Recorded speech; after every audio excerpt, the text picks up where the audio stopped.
Hey folks, this is Mike Tango Whiskey coming at you with another video.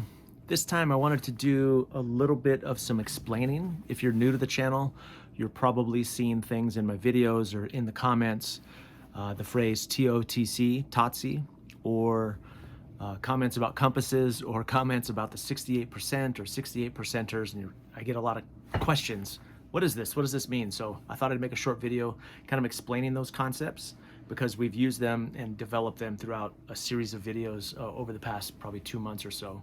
So let's talk first about the 68%. So I came up with that idea looking at the bell curve. So I got into prepping a long time ago, and I started being concerned about world events and all those kind of things, like a lot of people probably got into prepping. And over time though, what I realized, so I started going to YouTube for education and guidance. And what I realized over the course of the past few years especially, is that I'm never gonna be that guy, right? I'm not gonna be a door kicker. I'm not gonna need a plate carrier and 500 rounds to charge, to lead a team of people for CQB in the jungle, while I'm assaulting something. It's not where I'm at, right? I'm a husband, I'm a father to 8 children. I live in the suburbs, I work in the city, I drive a minivan, and I still consider myself a prepper. And when I looked on YouTube, I saw a pretty big gap in terms of content. Most of the content was geared towards like tactical operator ninjas or off-grid survivalist bushcrafters. And there wasn't a lot of content for the people in the middle. That's us, that's me. I am in the 68%. Now, I got that term from the bell curve. You like my art? So this is a pretty standard bell curve distribution. They use this to decide where data falls on a scale. And right in the middle is called the mean or the median. And then 1 standard deviation left, 1 standard deviation right, 34%, 34%, 68%. So you'll hear me say at the intro to my videos, this is a prepping channel for the people in the meaty part of that bell curve. That's us. We are the 68%. We are 68 percenters, right? We're not tactical operator tier 1 ninjas, and we're not bushcraft off-grid survivalists. Maybe we want to be those things, but we're not. We're right in the middle. We have jobs, suburbs, we drive sedans, that kind of thing. So that's who we are as 68 percenters, and that is what the 68% is.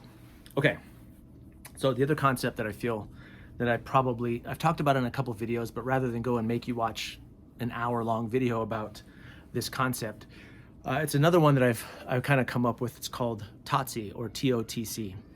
You've probably heard about SHTF, right? The shite has hit the fan. And what I've noticed is that a lot of times when I hear people talking about SHTF, it tends to mean a pretty extreme situation, right? It tends to be fast, severe, everywhere, and long-term. And I think that idea informs a lot of the way that we prepare, the way that we prep. So, what I realized over the course, and especially after a bug out, I did a video on a fire bug out that me and my family had to do. What I realized is that most scenarios, again, kind of that 68%, the meaty part of that curve, most scenarios that you should and probably need to prepare for are not SHTF. They're not long-term, they're not everywhere, they're bad, but they're not severe, and they tend to be slower to develop. So I felt like we needed a new term in between SHTF and something like TOTC, right? TOTC, I can't even say it right. The end of the world as we know it, like total collapse everywhere, comet, extinction level event. So what I came up with was Turd on the Carpet. Okay, so just hear me out. So it's kind of like SHTF, but instead of being fast, it's slow to start.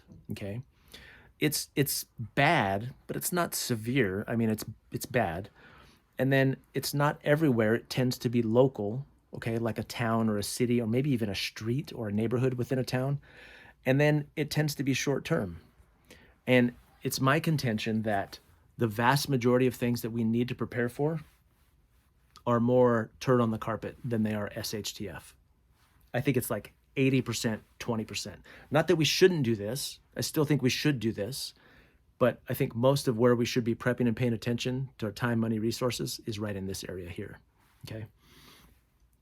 I've been accused of, hey, you're not preparing for SH, and you'll hear too, people think if you prepare for this, it prepares you for this.